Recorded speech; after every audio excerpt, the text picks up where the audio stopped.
We all have brands we keep around longer than expected. The subscription brands that quietly become a part of your routine, the product that somehow shows up right when you're about to run out, the app that felt overpriced at first and then became essential. It feels personal, almost intentional. But that's not an accident. What you're experiencing is a brand making a choice, not just to acquire customers, but to invest more in some than others. In fact, we used to talk about it a lot. There are no bad customers, but there are bad investments. But that does lead to an uncomfortable realization that not every customer is equal. Some people buy once and then leave. Some people subscribe and churn. Some chase discounts. And some stay, upgrade, and build habits around a product. So brands are starting to ask the question they've avoided for years. Are all your customers actually good customers? Are all your customers actually good investments? Once you ask that, everything changes. Who you target, how you personalize, and which relationships are actually worth building. Today, our guest is building technology at the center of that shift. Itai Kafri is VP of Product Growth at Voyantis, a predictive growth platform helping brands move from optimizing short-term performance to long-term customer value, or LTV, using predictive models to tell ad platforms which customers actually matter. This isn't about squeezing another point of return on ad spend. It's about redefining what performance means. So today, we're going to unpack why LTV-based, value-based bidding is becoming the new foundation for growth marketing, what brands are getting wrong, and how the smartest teams are rebuilding their stacks for profitable, durable growth. So with that, I'm Jinx Joglekar. I'm Anish Raul. And this is The Art of Commerce. Let's get into it. The Art of Commerce is a podcast featuring conversations on creativity and conversions. Hosted by Anish, a data-obsessed creative director, and Jinx, a growth-obsessed CMO. Listen on for actionable insights for the modern marketer. Itai, so great to have you on. Thanks for joining Welcome to the show. Great to be on the show. Thank you for having me. All right. Well, so we gave the intro. Again, this is by the way a space that's near and dear to our hearts, right? From a Sling perspective, we talk about it all the time. Churn is high on the streaming platforms. We wanted to combat that, so we did a lot of work around who our best customer was and how to get them, and using that in media, etc. What you're doing at Voyantis is basically, when I heard about it, I was like, this is the stuff we were trying to do in-house, and you guys are already doing it. It's amazing. So we're going to get into that. But before we do, I'd love to talk a little bit about you and the fact that you've spent really your career in the intersection of data science and growth. And then tell us a little bit about your background and what's the problems you've been seeing in your background that actually led you to Voyantis and doing the work you're doing today. The challenge or the problem has always been the same challenge. How do you get your dollars to drive the best users in the most efficient way? And that's always been the challenge in marketing, and it's still the challenge. However, over time, solving those challenges changed because of the way the platforms that we interact with change as well. So the best way for me to answer this is kind of coincidentally, my career, it kind of goes through that passive automation that the network went through, and it tells that story very nicely, and it leads me right into Voyantis. So I'll go back in time, a quick throwback to 2013. In 2013, that's when I started my career in ad tech. Back then, if you were an advertiser, you are managing a ton of ads. You're managing many, many ads, and you're managing them in a CPC or CPM bid. And that's how this industry worked. Essentially, you are bidding within the auction itself. And And if you want to get performance, what you need to do as an advertiser is look at your back end, look at the performance that you're getting per every one of these ad units, and translate that performance into a CPM bid. So if one of your ad units is not performing well, you would decrease the bid or whatever, or decrease the budget on the ad group level and so on. And that was the work that advertisers had to do alongside, refining the targeting to very small audiences for this to work out. But then in 2014, something big happened. This started kind of from Meta, but it evolved throughout the entire industry, to be very, very clear. And that thing was back then called oCPM. That name doesn't exist anymore today, but that's the name they had back then, right? Optimized CPM. Now, some people don't really understand how big of a change that was, and it's still kind of walking us through this same narrative. oCPM, at its core, took over the bidding. So advertisers no longer have access to bids. We no longer have access to the auction. We were kicked out of the auction. We don't see it. We can't, it's not transparent, and we definitely can't touch it. Some people still refer to their, target as if it's a bid. It's not a bid, it's a target. The bid is CPM, hence oCPM, but it's optimized towards a certain target. Now, that change is just the beginning of a chain of events, because it started off with oCPM for installs on apps, and then it moved into app event optimization, and then it moved into D7 ROAS. And then other networks as well, of course, TCPA, TROAS on Google. And then they added even more automation, right? They then released on Google UAC, now called Google App Campaigns, PMAX, and in Meta Advantage Plus campaigns, which essentially means you're not only out of the auction in terms of bids, you're also not controlling the placements, you're not controlling the inventory. We will do it all for you. And what made all this work for them, and the reason it works, and it does work well, is because they're getting a stream of signals, and they're using that huge stream of signals to make decisions that are faster and better than what we could do as advertisers. And that's why it's working well. They can also bid on a user level, which we could never do. We bid on the ad level. But put that aside, right? That whole automation is all based on a stream of events, which is basically what we call signals, right? It's in the form of events with values. And if you think about it, it's a great, although we lose control over the auction, it also brings in a great opportunity, because if we had to use a lot of bidding kind of algorithms in the past on top of the auction, and today we don't have that control layer anymore, what happens now is that if everything is based on signals, we can start considering the option of optimizing the signals. So we go underneath the auction and optimize the signals that are sent to the auction in order to move it to the direction that we want it to go. So you're enhancing and helping the platforms find that needle in the haystack, the ideal customer that anyone wants to find. Is that correct? Yes. We're trying to reverse engineer how they are running their delivery algorithm and make sure that we're purposely sending signals, as opposed to just, what a user did in the app right now, kind of reactive.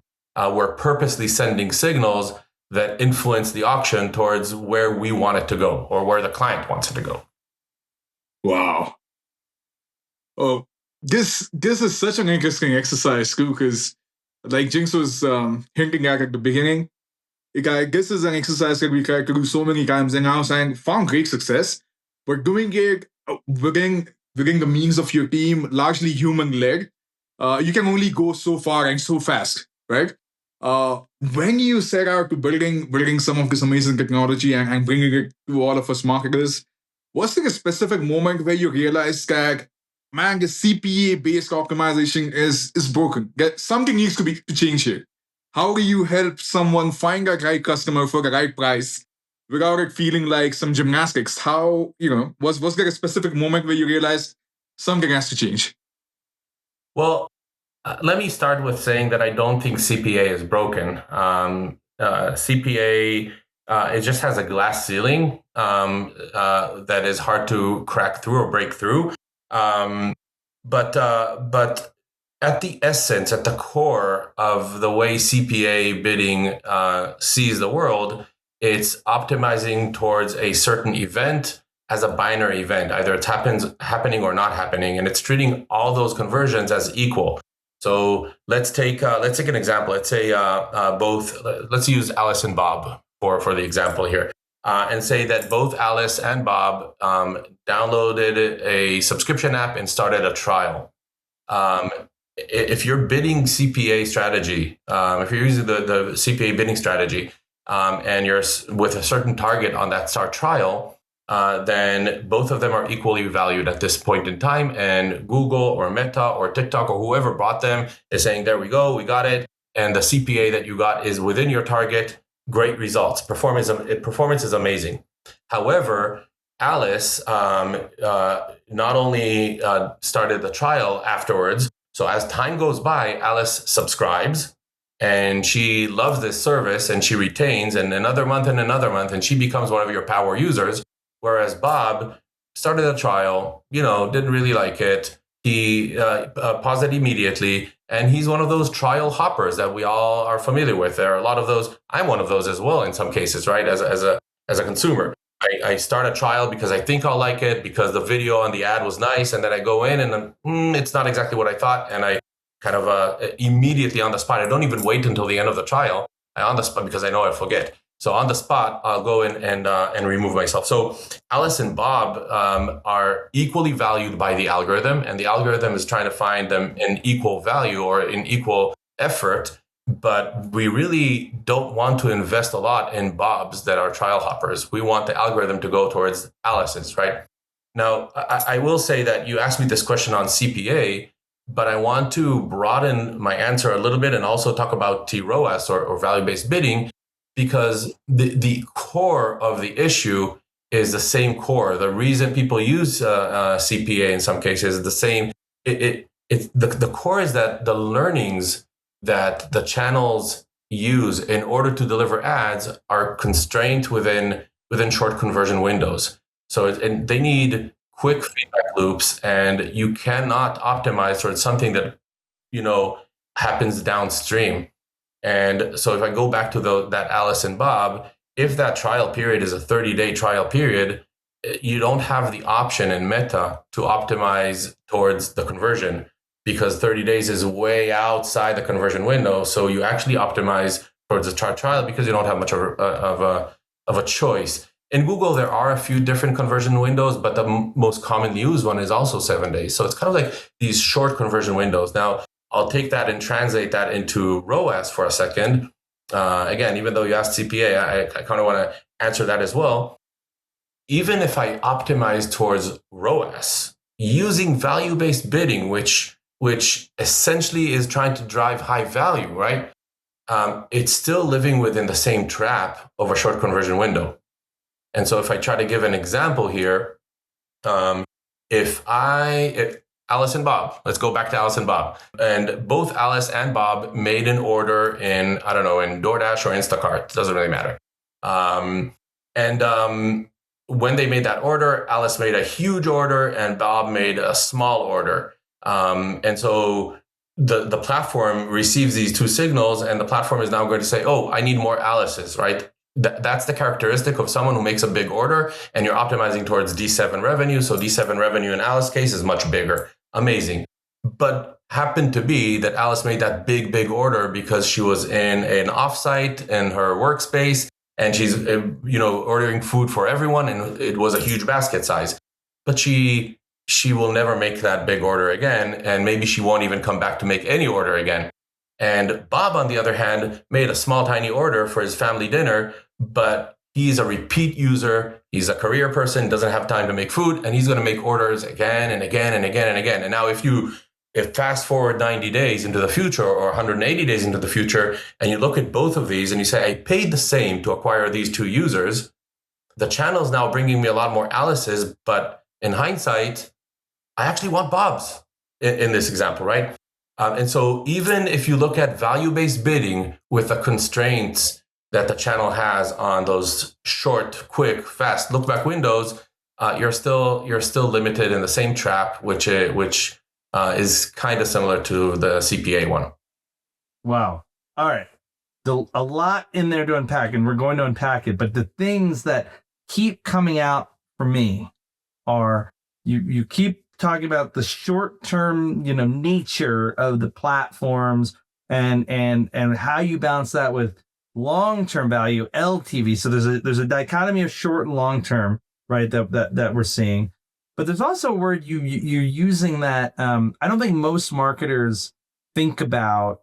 They use them all the time, but I don't really think about them. And in the discussion we had prior to even hitting record, we were talking about this word signals and why signals are so important. So I want to kind of unpack, have you unpack it, I should say, for the listener, where short-term, long-term, this new word signals, Voyantis. So why do performance teams still optimize on these short-term signals, right? Especially if we're constantly talking about long-term value and we're moving to a lifetime value world. And then what role does Voyantis play? Like, well, how do you make them smarter? How do you make them think differently?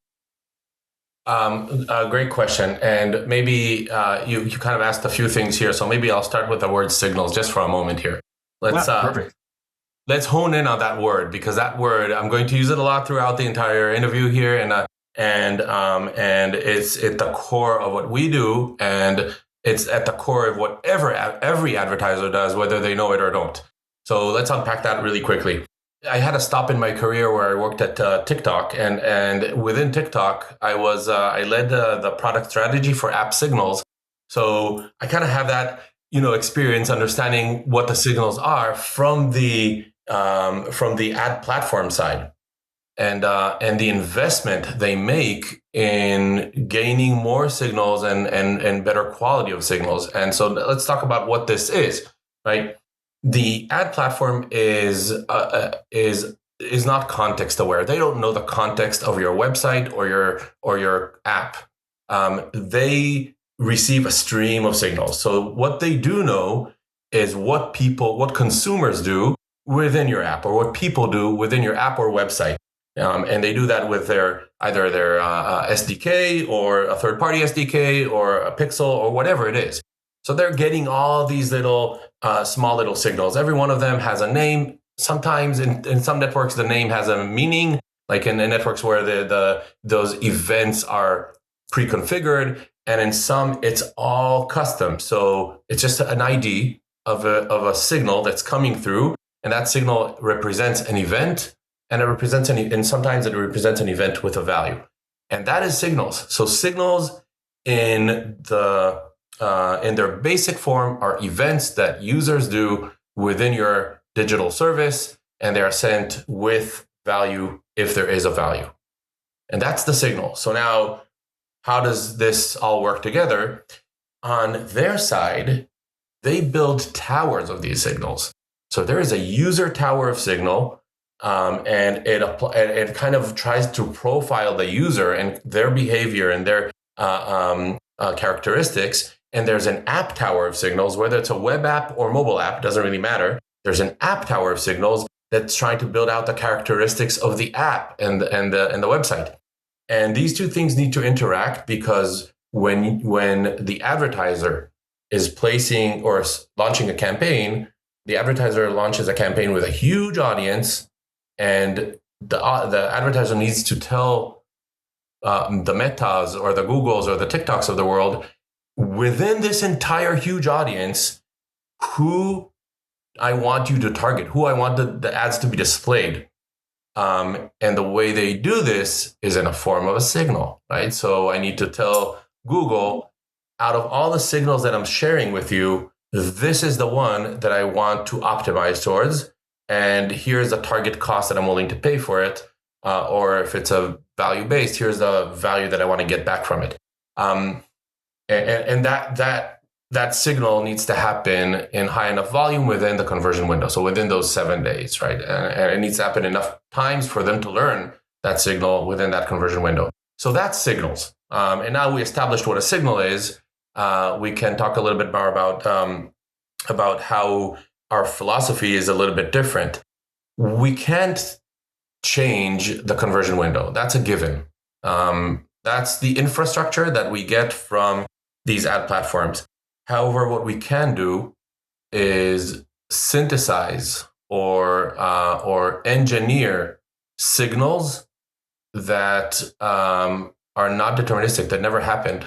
So I can fabricate, you may say, an event, and what I can populate into that event is something that is predicted. And I can predict the user's likely to do something or the user's value in the future and inject it into a signal that is sent to the channel within the conversion window. So essentially what I'm saying to the channel is, again, they're not context aware. They don't have the context. They're receiving all these signals. They're just receiving another signal from their perspective. That signal is an event with a value. They don't know what it is. They don't know what it means. But from my perspective, the context of that signal is what this user is worth for the company, for the organization, in a long-term view. That is so relevant, Itai. Jinx, I've been working on a decision. Itai, I've been working on a decision design framework for a personalization perspective, right? We want customer to take the action that we think is right for them or for very selfishly for our business. But that action is initiated, like you said, when you have the right signal. But the signal is not enough. You need to contextualize that signal to decode customer intent, which then leads to that action. So you are essentially adding more signals so the advertising platforms understand user intent with the right context. And that's how you're enabling a lot of things like driving the user to the right destination or making sure they see the right messages so they can take the action you want them to. Yeah, I mean, and we can give a quick example. Let's go back to the first Alice and Bob's, the subscribers, right? They both subscribed for a trial. None of them paid. They both subscribed for a trial. And from Google's perspective, they're both equally valued because you optimize towards a trial. And the reason you optimize towards a trial is because within that short conversion window, which you want to take advantage of, they don't have the chance to convert. It's a 30-day trial. That'll happen in 31 days. So you're saying, okay, the best signal I can send is a start trial.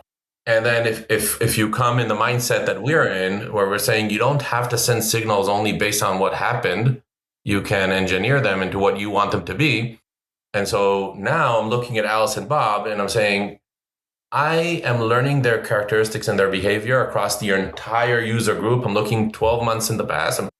And I am predicting, let's talk about that later, how we do this. But for the sake of the conversation, I can send an event saying, hey, Alice converted for a 3-month subscription. It didn't happen. But Google doesn't know, right? They don't know what really happened or not. They're just, all they know is based on the signals. So I'm saying Alice converted for a 3-month subscription, Bob didn't, and I'm going to say that across all the users. And then I'm going to tell Google, find me people who are likely to subscribe for a 3-month subscription. I don't even have one. My subscription is a monthly subscription. Doesn't matter. They're going to find people who trigger that event called 3-month subscription, right? So that's kind of the idea behind it. Yeah, it's like Back to the Future 2, right? You're going into the future and then basically telling Google, this is our future best customer. Now you're going back to the past and you're saying, hey, find these guys. And so that way we get the best customer. That's amazing. You really like, again, because I'm a nerd, I got to get the Back to the Future analogy. It's like you went to the future, got the sports book, came back and started betting, with it. So, I mean, that just means revenue for the business. That's amazing. That's unbelievable. I love it. Thank you. So just before we get into it, because I think we all want to hear what Voyantis does and kind of like how the sausage is made. Like, what, in your view, we've been talking a lot about return on ad spend or ROAS for those that want to hear the jargon. Like, I talk about it a lot. I talk about it a lot in the seat. I talk about it with teams. So, you're looking at the CMO lens. What's the biggest misconception we as CMOs or we as marketing leaders have about ROAS?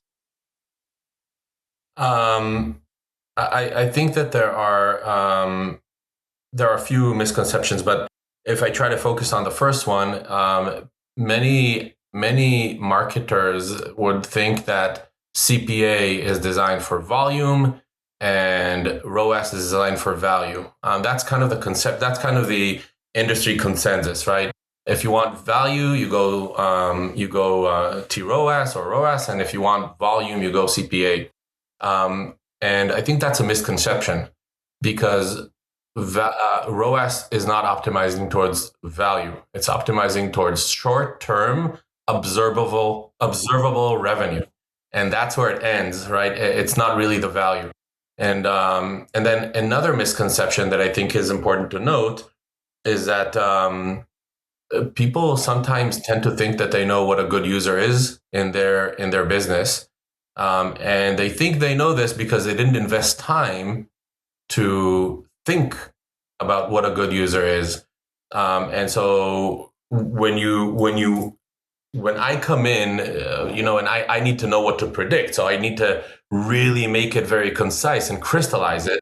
And when I come in and I ask, what is a good user for you? Many times the answers are very vague. So I think that between these two misconceptions, one, ROAS is not optimizing towards value. It's optimizing towards a short-term observable revenue. And the second is, if you do want to optimize towards value, you need to know how to define it and articulate it in a very good way to make it work. And in many cases, it shouldn't even come from marketing. In many cases, that definition should come from the board, from the CFO, from the CEO. How do they discuss their top performing users? How do they discuss success in general?